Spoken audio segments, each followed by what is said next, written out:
Oh, oh, oh, Nebraska.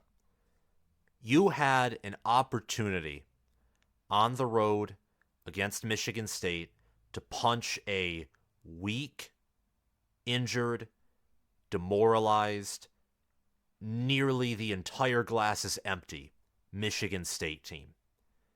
Out of all the remaining games in the month of November, Michigan State on the road, Maryland at home, Wisconsin on the road, although that loss to Indiana doesn't look too good, and Iowa at home. This on paper was definitely the easiest game. And Nebraska, you just had to give this one away. Well, pardon me, that's taking away credit from Harlan Barnett and Michigan State and giving too much credit to Matt Rhule, Marcus Satterfield, and Tony White. Michigan State took that win away from you. The Spartans outgained Nebraska in total yards. They forced 3 turnovers, and in fact, they could have had more turnovers. Heinrich Haarberg was not an effective passer. He had one more fumble that his offensive lineman recovered, and Nebraska overall just played an extremely sloppy game. Despite having a 3 minute possession advantage, an 8 first down advantage, completing 33% of their third downs as opposed to under 25% for Michigan State. And despite having the better rushing attack, Nebraska lost to the Michigan State Spartans 17-20. And I want to give Harlan Barnett credit because for the first time all season, Harlan Barnett actually called the game properly. Michigan State punting on that 4th and 1 is a decision that if they lost, we could have all looked back on and said they should have ran it there. But Michigan State hasn't ran well all season, and Nebraska's defense, even on an off day like yesterday, was still competent. I mean, when you hold a team to 20 points, you should win, especially when you have a talent advantage like the one Nebraska does. That was the right call. It was. Nebraska struggled to move the ball on Michigan State all day, and Michigan State struggles to run the ball, and dating all the way back to Central Michigan, the Spartans struggle to convert 4th and shorts and 3rd and shorts because of Jay Johnson's bad play calling, and typically on a 3rd and short, 4th and short, the defense stacks the box and takes a great offensive line and run game to push forward and convert that with a run that everyone knows is coming. Michigan State doesn't have that. So, good win for the Spartans. Barnett made good decisions, kept the team together. Matt Rhule made a plethora of poor decisions. Same with Satterfield, same with Tony White, same with the Nebraska players. It just wasn't a good day for Nebraska. Nebraska, like the old Nebraska, snatched defeat from the jaws of victory, except that the difference is instead of at the end of the game, they did this the minute they walked on the field. The minute Michigan State was able to drive down on Nebraska, you knew something was wrong. Welcome back, fellow football fanatics. It's your host, College Football with Sam.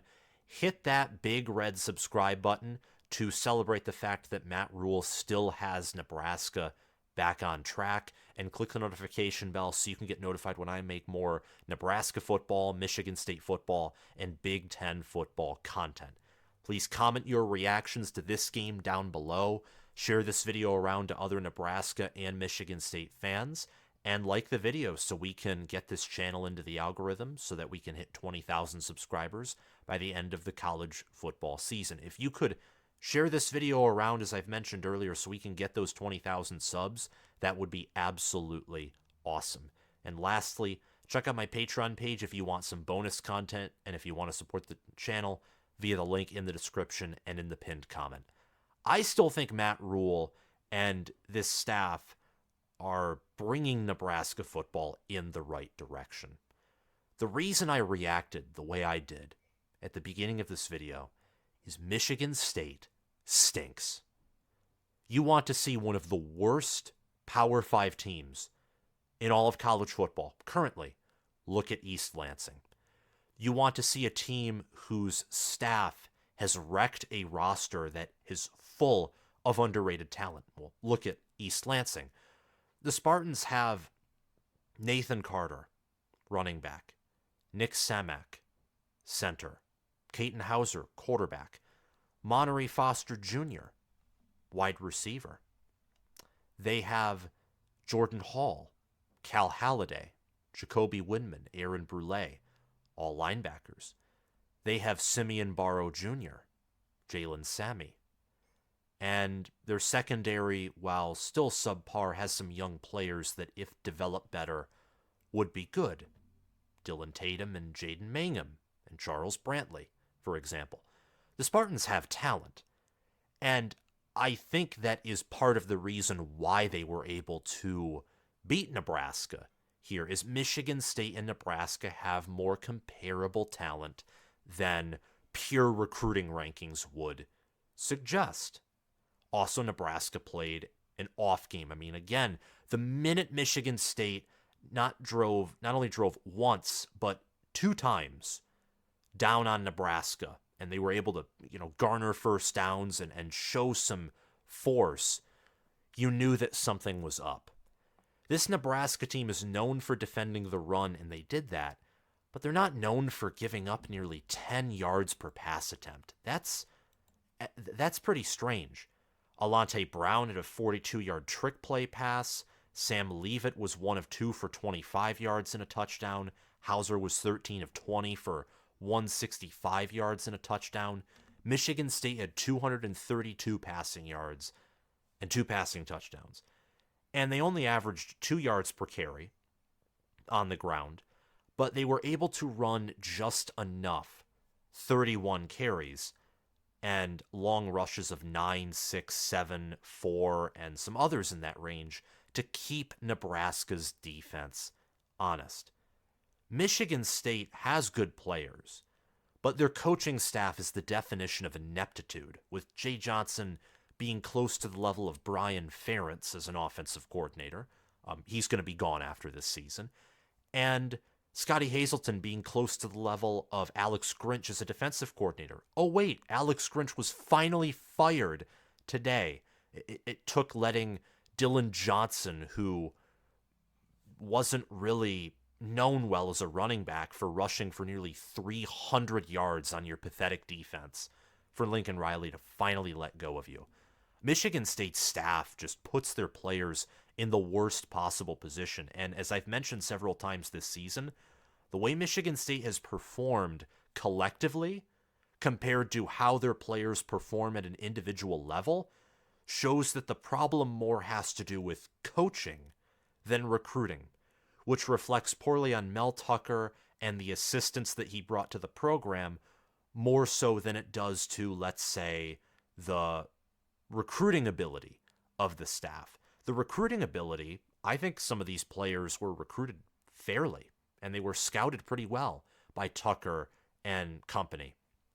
But the development and the training has been awful. This team cannot function as a team. That's why they were 2-6, 0-5 in conference, and why I didn't have time to make a video, but I predicted Nebraska was going to win 24-6, and that they would struggle to move the ball on Michigan State because Nebraska's offense stinks. Their offensive line is bad. But I thought they'd be able to eventually wear down Michigan State's defense by pounding the rock. And Michigan State's offense can't score on anyone. Period. Amen. One problem. When you are facing the Spartans and you find yourself having a worse pass offense than their dysfunctional pass offense, and you find yourself having an inferior passing defense to one of the worst passing defenses of the past 2, 3, 4 years, you're going to lose. That's how bad Michigan State's passing game is on both sides of the ball on a consistent basis.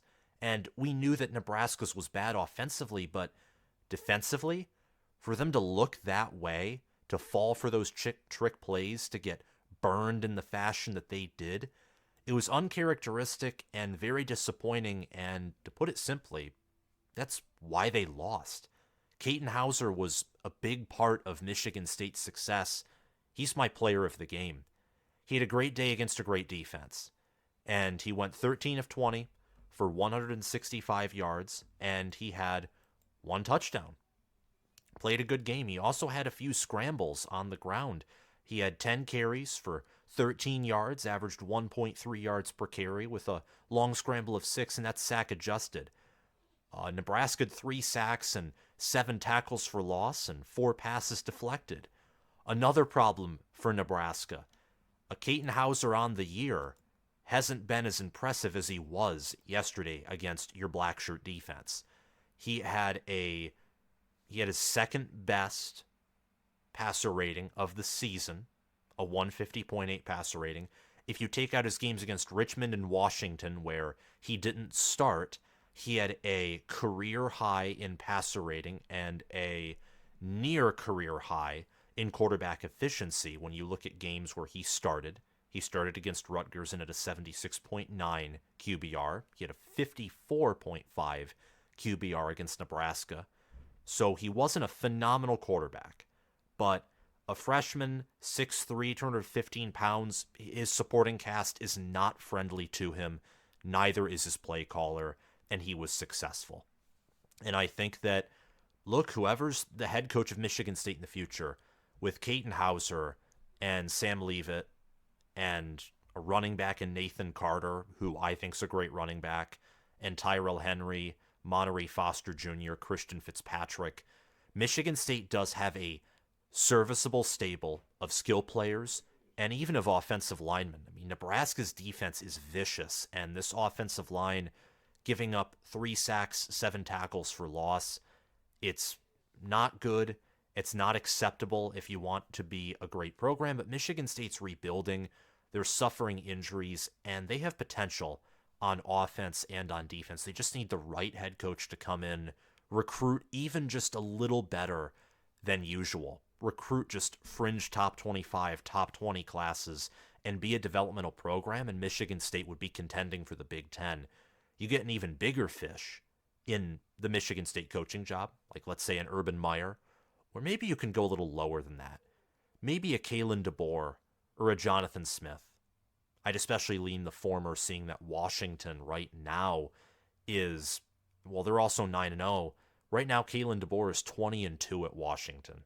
And Michigan State, I think, would recruit better than Washington, at least in their current situations. Once Washington moves into the Big Ten, that will help their recruiting in the same way that the 4 former Pac-12 schools moving to the Big Ten will help the Big Ten recruit in the fertile grounds of California.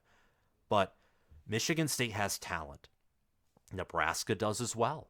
Nebraska has Thomas Fidone, who led the team in receiving yards with 43 on 3 receptions. They have Emmett Johnson, who right now is their best running back. They have Anthony Grant, who can run hard, and if he fixes his fumble habits, I think he's a good running back. And they have Heinrich Haarberg, who's a quarterback with a high ceiling, but unlike Houser, he turned over the football. 1 fumble that was lost, another fumble that was recovered by his offensive line, 2 interceptions, averaged 4.6 yards per pass attempt. He had a long scramble of 43, and yet he only had 31 rushing yards. That's because Michigan State had 7 sacks and 12 tackles for loss. Nebraska's offensive line looked like Colorado's, if you want to be real about it. It was not a good performance by Nebraska in any aspect of the game of college football. Not impressive at all. You look at Michigan State, and they outplayed Nebraska in the pass offense, pass defense, and I would say run defense as well. Nebraska's rushing offense is just a strength of the team in spite of their offensive line. When you compare Michigan State and Nebraska's run game, I think to hold Nebraska to 3.6 yards per carry is more impressive than holding Michigan State to 2 yards per carry, just given how both rushing offenses have functioned all season long. And there's one more thing I want to mention before we move on to talking about the 2 teams specifically. There are Nebraska fans. I saw this on Corn Crazed's live reaction And on Corn Nation's brief reaction video, he did one from the bathroom because that's where insert expletive here belongs. I imagine you Nebraska fans know that whole deal. It's a pretty funny, expected reaction. But there were Nebraska fans calling for Heinrich Haarberg to be benched on both of those channels. And my question to all of you is, well, who's going to maximize Nebraska's chances to win more than Heinrich Haarberg? You want Jeff Sims? Well, put Jeff Sims in and insert fumble here, 3 plays later, fumble here, throws to the defensive back, thinking that the defensive back is the wide receiver, despite being of a completely different colored jersey. I mean, no Jeff Sims. What about Chubba Purdy? Well, Chubba Purdy does not have the same mobility as Heinrich Haarberg, and Heinrich Haarberg, while not extremely accurate, does have a cannon of an arm. So he can hit totally wide open receivers. He can fling it up there for one-on-one opportunities. It worked poorly against Michigan State, but it's worked well in other games. And he can really run the football. And he can take a beating and not get hurt. He's physically tough. And you need a quarterback like that, especially behind the offensive line that Nebraska has. That's part of the reason their rushing attack is one of the best in the nation by the box score, is because Heinrich Haarberg's legs add a completely different dimension to their rushing offense. So that's lunacy. If Matt Rhule comes out and starts Jeff Sims against Maryland, or Chubba Purdy against Maryland, that might work. If he did that against Wisconsin or Iowa, I would just turn the TV to the next game and just wait to see the absolute disaster that unfolds. Heinrich Haarberg's the best quarterback in the room right now, and Rhule is being smart by sticking with him. And I think that Nebraska still has a chance to win the West. They do, even after this absolute debacle of a game. This was bad. 2-6 team. I know it's senior day. It's their final home game. But Nebraska has looked that much better than Michigan State. I mean, they really have. Both played Michigan. Nebraska at least was able to, I know it was a garbage time touchdown, but they were able to score. They were able to get in the red zone. Michigan State couldn't do anything against Michigan. But in retrospect, with hindsight, I should have seen that Nebraska has a very limited offense, and the defense, while great, is susceptible in some ways. Also, that spread, I know that Michigan State was only a 7-point underdog against Minnesota. I think Vegas was sensing that Michigan State was going to find a win either against Minnesota or Nebraska. They got their pick on Minnesota totally wrong, and I got that one right. And they got their pick on Michigan State wrong, or right, rather, and I got that one totally wrong. Nebraska's currently 3-3, tied with Wisconsin and Minnesota, and because of their loss to Minnesota, they would be at the bottom of that three-way tie. So instead of being second like Minnesota or third like Wisconsin, they're fourth. Iowa's 4-2, though, and that's good news for Nebraska because Minnesota's probably not winning out as they face Ohio State, and at Purdue and hosting Wisconsin are very losable games. Wisconsin just lost to Indiana, and they have to play, I think, Northwestern. I know they have to play Minnesota at the end of the year. I forget what other team they have to play. Oh, Nebraska, in between Minnesota and Northwestern. That's a very winnable game for the Huskers, is at Wisconsin, even though it's on the road. Nebraska right now has the much better run game, and Nebraska and Wisconsin have a similar level of play defensively. It is on the road, though, and Wisconsin is the better special teams unit. Minnesota, Nebraska has already played, and the Cornhuskers have lost to the Gophers. Pardon me for getting that mixed up. But again, the Gophers have to travel on the road and face Ohio State, who's a beast. Nebraska would lose to Ohio State by 30 or 40 points, for example. It would take them the whole game to get there, unlike Michigan, where it really took them 2 or 3 quarters, but they would eventually do that to Nebraska, given their defense and the fact that their offense will wear you down. They found a way to run with Travion Henderson, and they still have elite playmakers there. And Minnesota, even if they catch Ohio State napping because the Gophers travel to Columbus the week before Ohio State has to travel to face Michigan on the road, even if the Gophers catch the Buckeyes napping, sleepwalking, overlooking them to face Michigan, I guarantee you Ohio State will likely win that game, even though I could see Minnesota with their rushing attack playing close, maybe pulling off the impossible upset. Then again, Minnesota just lost to Illinois, so if they lose to Purdue or Wisconsin, I wouldn't be shocked by that either. They could realistically finish 5-7, even though 6-6, 7-5 is much more likely than that. Nebraska hosts Maryland, who is on a 4-game losing streak. They're demoralized. I know that Corn Crazed said that he thinks they could be motivated, but this is a road game. Maryland's 2-4 in conference. They're injured along the offensive line. And I don't know what to tell you. Nebraska is a tough place to play. It really is.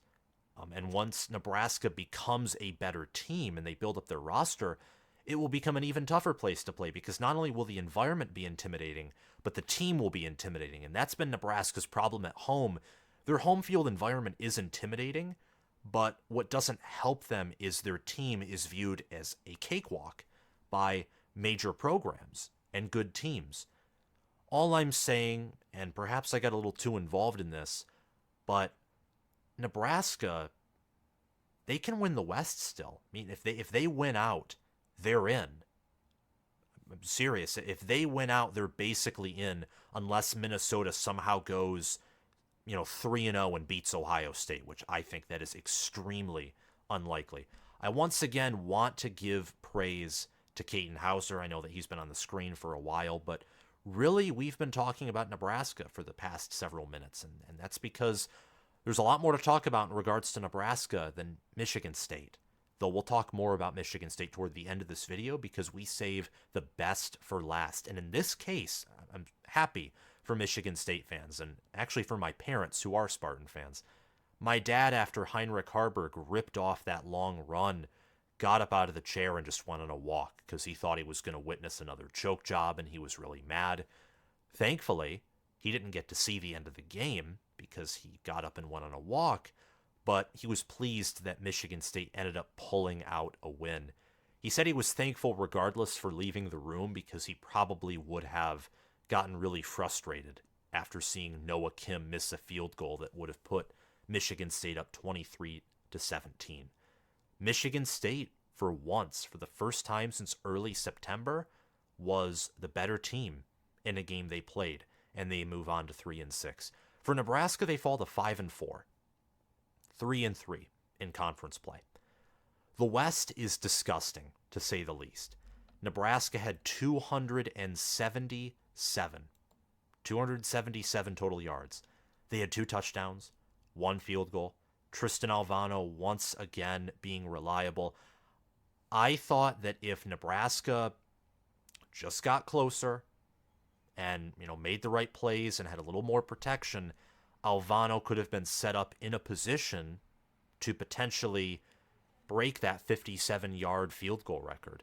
Again, using a corn-crazed reference. If you haven't listened to his channel or subscribed to him, please do. I will pin a link to his channel down in the comments section. But I'm sure most of you are familiar with him, as him and I have gone live several times. I want to have him on the show 2 more times this season, or have him on my show once, go on his show once, just to talk about Nebraska, because they're still in the Big Ten West race. I mean, they really are. Again, if they win out, as long as Minnesota loses to one more team, likely Ohio State, well, Nebraska's in Indy. An 8-4 season with a chance to, let's be honest, go 9-5. Nebraska is not winning in Indianapolis if they reach there. They will be a sounding board for Penn State, Ohio State, or Michigan. But an 8-5 Nebraska with a chance to win their 9th game in a bowl, that would be their best season since, like 2012 in terms of if you value going to Indy more than the quality of your season, which that would be quite a magical ride.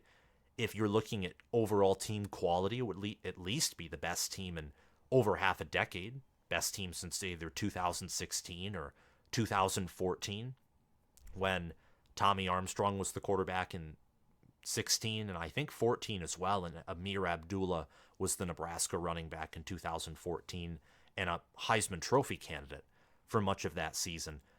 I still believe in Rhule. I have to mention that over and over and over again. I think it's necessary. But the trench play was awful. The team looked uninspired. The defense had a "what are you doing" moment. And look, I mean, the offensive line has to be fixed. It really does. And I don't know if Donovan Raiola, if he's the problem, or this is just what happens when you let Scott Frost recruit for 5 years amongst your offensive line. And it's going to take, weeding out players like Turner Corcoran and Norden Newley and Teddy Prohaska and some of those other players, if it will take them graduating or being replaced by better players for this offensive line to take off, and if a lot of them are just busted by years of mismanagement by Scott Frost and company. I don't know what it will take, but the offensive line has to get better. A similar story in relationship to the success of this offense, or the success of these offenses. It's a similar story to Ohio State. Obviously, Ohio State is a much better offense. They're in a much better position to, win games. They're the far superior team. If you can draw a relationship between Ohio State football and Nebraska football right now, the offensive line is the biggest thing holding these teams back. That's the truth. And you can say that a lot about a lot of offenses. But there are some teams where they can compensate for bad offensive line play by having, let's say in the case of Michigan State 2 years ago, a Kenneth Walker III at running back. Or you can do what Colorado does. Colorado's biggest problem facing them is the offensive line. But if they had a mediocre offensive line, I'd say the biggest problem facing them would be their defense or their running back room, because their running backs are honestly better pass catchers than they are running backs, especially in the case of young star Dylan Edwards. So the offensive line has to be a priority. You have to do whatever it takes to improve that unit, especially heading into 2024, whether it's firing Raiola, bringing in transfers. I don't care. I know Nebraska fans don't care. That unit has to improve. Despite not earning their 6th win, and going bowling isn't a guarantee, I still think Nebraska will go bowling, and I think that there's still a good chance they win the West. I'm not a believer in Iowa. I think Iowa will lose, potentially in dominant fashion, to Rutgers. I think Rutgers will wear that team down, and look, the Hawkeyes only won 10-7 over Northwestern. Their margin for error is 0. You get one big play on Iowa, you're probably winning. Again, look at the Minnesota game. They had one long pass, one big play the whole game. That was the reason why they won. With Nebraska and Rutgers, with how they're typically more methodical, slow, grind you up, chew clock offenses, for them especially to get one play would imply that they have had several short to medium chunk plays all game, probably multiple drives up and down the field. So I think there's a very likely chance that Iowa finishes out 1-2 in their final 3 games, if not at least dropping a game to Rutgers or to Nebraska, potentially both. So Nebraska is still in position to overachieve the expectations to begin the season, which for me were 6-6. I just expected them to go bowling. I would have been content with 5-7, seeing that Matt Rhule typically doesn't start off rebuilds in winning fashion. He likes to level everything and then build up from a foundation that he has completely overseen the construction of.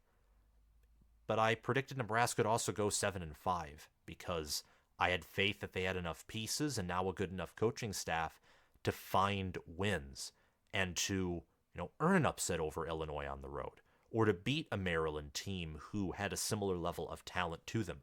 We'll see if that can happen, and I intend to preview that game this week. Let's talk about Michigan State. 295 offensive yards, 2 touchdowns. They fought hard and they earned a home victory. And in the trenches, Michigan State won. They won the battle on both sides. Their offensive line was able to protect Houser and let the run game keep Nebraska's defense honest. And their front seven just wrecked Nebraska's offense. When you get 7 sacks, 12 tackles for loss, I mean, that's a great performance defensively. And 65 total tackles, 2 interceptions, one by Khalil Majid and another by Jaden Mangum. That's incredible. I mean, Michigan State played one of their better games of Big Ten Conference play. And this has been an extremely, extremely rough season for State. I don't think anyone can deny that. This has been a very tough year for them. When Mel Tucker, the reports were released that he was accused of sexually harassing Brenda Tracy, and then he was suspended without pay, then fired, and the whole legal battle that is still going on between Mel Tucker and Michigan State, it was just a mess. And then after he got suspended and Harlan Barnett was promoted, Washington goes in, wins 41-7. Maryland wins 31-9. Michigan State loses to Iowa in choking fashion. They lose to Rutgers in choking fashion.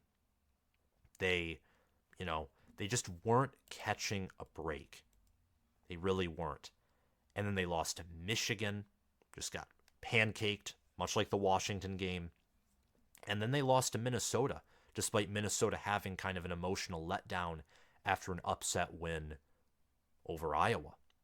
So to get this win after a 6-game losing streak is important. Michigan State, it's very likely despite this win they won't win another game of the season and they'll finish 3-9. But what's important right now is, like I've said in previous videos, keeping the team together. Keep your good players from transferring away. Keep them on the roster. Keep them interested. Keep them invested. Keep them motivated. Michigan State plays Ohio State next in what is likely a sacrificial lamb game for the Buckeyes. They then travel on the road to play Indiana. And then they play Penn State on a Friday night at Ford Field. It's very likely that Michigan State will go 0-3 in those games. The likely best case scenario is Michigan State goes 1-2 with a win over Indiana, who they themselves, much like the Spartans, had a good win. They beat favorite Wisconsin. So the Spartans have had challenge after challenge after challenge, and it feels sweet to finally win one of those challenges.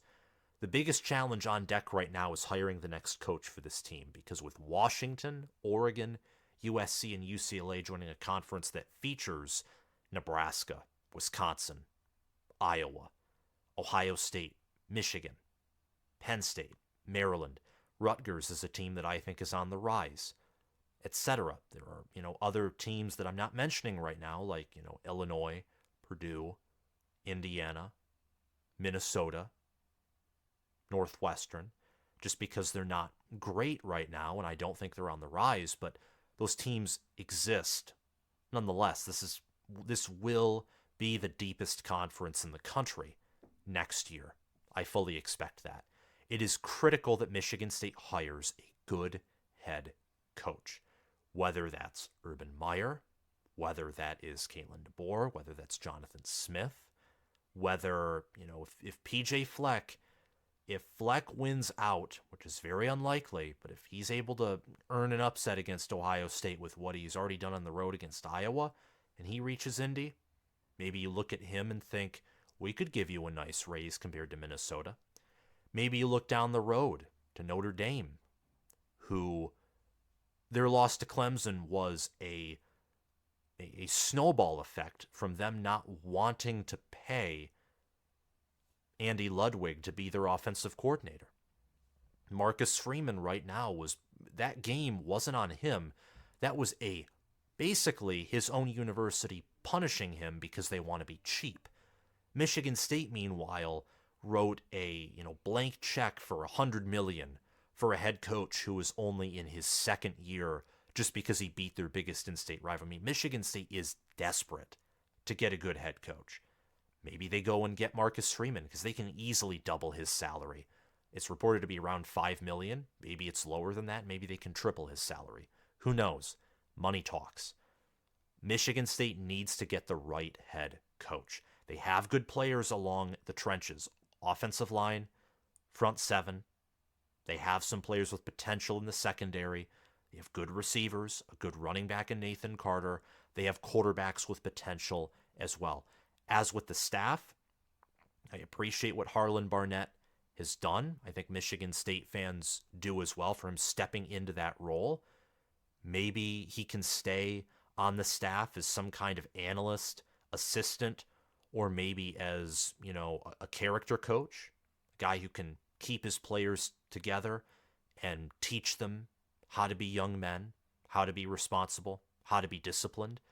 But him and every other assistant right now, outside of wide receivers coach Courtney Hawkins, have not done their job at developing their respective position groups. This staff has failed, and by staff I include Mel Tucker as well, failed these players. So Alan Haller and Michigan State University have a fork in the road. Whether they want to choose to be a big boy when it comes to football or not, that's up to them, and we'll leave it at that. Thank you so much for watching this video and also for supporting this channel. Thanks to Crash2488 and Anthony McDowell for being Heisman Patreon supporters. Thank you to Spencer Bringhurst, Noah DDLC, and SFS Inverted for being All-American patrons. And thanks to Will Loftus, Gabriel Calendar, Roaming Gnome, Matthew Sale, Chris Lane, and Austin Christmas for being all-conference patrons. Check out my Patreon page and join this awesome community via the link in the description and in the pinned comment. Have a great day, guys, and I'll see you all around. Bye-bye, fellow football fanatics.